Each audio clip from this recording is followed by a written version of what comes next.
They say you never really know what a person's made of until you see how they act when the lights go out. But I found out what some people are made of the day an influencer named Sharon Baxter brought a whole film crew to my private cabin without asking. No warning. No. Hi. Mind if we use your woods for a little content? Nothing. She just pulled up in her fancy SUV, heels clicking, calling me little landlord, like she was doing me a favor. So I did what any sane person would do when their peace gets trampled for clout. I locked the gate, killed the lights, and what happened next had them calling 911, begging to get out. Let me tell you, folks, I'm not sure Sharon ever recovered from what she lost that night. Her reputation, her following, maybe even her grip on reality. So, where y'all watching from? Because this story, yeah, it went viral, but what really happened out here in the woods, only a handful of us saw. I was out there, just trying to fix up the fence, sweat stinging my eyes, mind wandering back to that disaster Derek's party 3 years ago. You know how it is. You let one person take advantage, and it spirals. Derek's small get-together ended up trashing my retreat, cost me $5,000 and half a year of weekends to put things right. So you can picture me, determined, wary, when I heard tires crunching up my drive. And I'll never forget what I saw. This blinding white SUV screeches to a stop like they're late for a movie shoot, and out steps Sharon, hair curled just right, sunglasses big as saucers, strutting up like she's the queen of these woods. Behind her, a girl with a ring light, a twitchy guy juggling camera gear, and a couple others with arms full of what looked like party favors. Sharon didn't bother with small talk. Perfect timing, she chirped, flinging my gate wide open. We're setting up for my exclusive forest retreat content. She barely looked at me. You must be the caretaker? Brittany, set the ring light by that old tree. Tyler, decorations. Let's make this place pop. I stepped up, doing my best to sound calm. Excuse me, this is private property. But Sharon? She just smirked, gave me a look up and down. Oh, honey, relax. I'll make sure you get a tip. Now show us where the outlets are. Will you, little landlord? Behind her, Brittany rolled her eyes, clearly not her first rodeo. Ma'am, I don't know what you saw online, but this isn't a rental. This is my home. You need to go. For a second, Sharon faltered, but then she waved her phone at me like a badge. I have 15,000 followers. Do you know the kind of exposure this could give your little place? She started staging shots, directing her crew like she owned the woods. That's when something in me snapped. Maybe it was all those memories of Derek's disaster. Maybe it was just the audacity. But I decided I wasn't about to be steamrolled by another entitled guest. Instead of yelling, I got clever.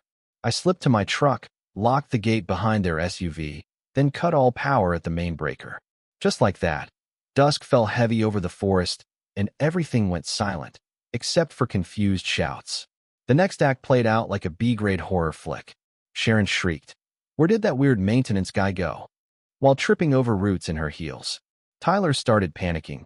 Brittany's phone flashlight jittered around, and the woods seemed to close in. Sharon tried going live, ranting about being held hostage by a crazy hermit. But in the dark, her influencer powers shriveled fast. She tried climbing the gate, lost a shoe, tumbled backwards, purse flying. I'm not proud, but from my hiding spot, I might have grinned. Did you hear that? Tyler squeaked. Is that a bear? They huddled close, scared of their own shadows, while Brittany muttered, Told you we should have called ahead. The queen of content was crawling in the dirt looking for her phone, complaining the whole time. That's when I texted my buddy Luke. You're not gonna believe what's happening at the cabin. Now, here's your first twist. Sharon managed to find my number, probably from some old real estate listing, and left me this gem. You don't know who you're messing with. I've handled worse property owners than you.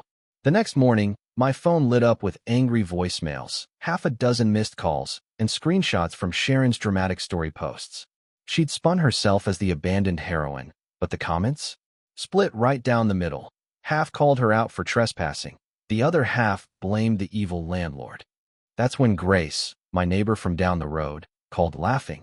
That city woman just tried to sweet-talk me into lending her a spare key to your gate. Didn't fall for it. You know what happened at the Hendersons' party. I felt a little better, until I spotted Sharon's SUV at the end of the lane, this time with bolt cutters. She was hacking away at my gate like she'd just discovered YouTube life hacks in real life. I confronted her, phone out. This is destruction of property, you know? She glared.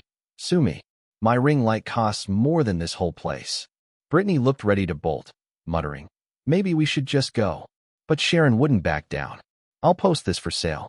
See how you like 100 realtors knocking on your door. I let her think she'd won, then called in backup.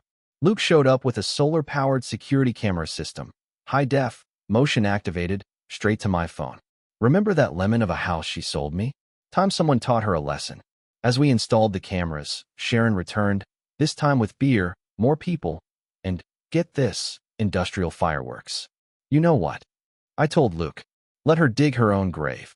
I flipped the breakers on and off, making the cabin lights flicker. The group shrieked. It's like a horror movie. And Sharon's cool unraveled completely. She threatened to call her lawyer, but when Brittany filmed the chaos, you could see the cracks. That night, fireworks exploded dangerously close to the trees. My 8-year-old Ava peeked out. Dad, is that the mean lady from your phone? Doesn't she know forests can catch fire? From the mouths of babes. Then came the real mayhem. I quietly unlocked the gate just an inch.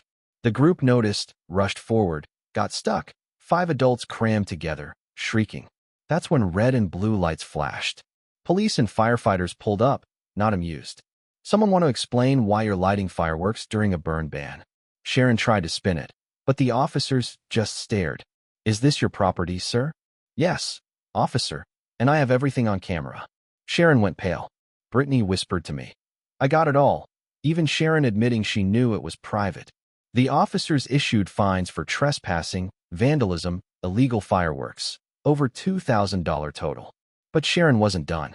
She ranted online, played the victim, and, for a moment, I almost felt sorry until my boss called. Evan, customers are showing me videos. Corporate's worried. Fix this, or my stomach dropped. But Luke, ever the realist, said, don't let her win. She's buying sympathy. Let's hit back. He'd found proof Sharon was posting about a major forest property deal. This wasn't random. She'd planned to make my place look bad, lowball me for a sale. That's when Brittany sent me the video.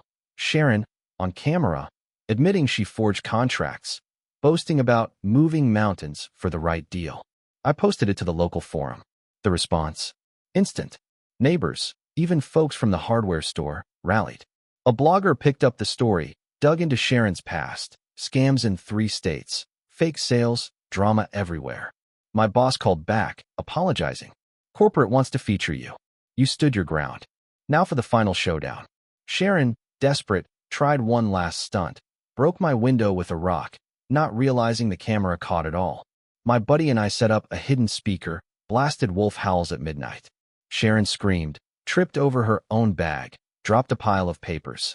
When I checked, I found fake contracts. She was trying to forge my signature, sell my place to a shell company. Real fraud, not just influencer drama.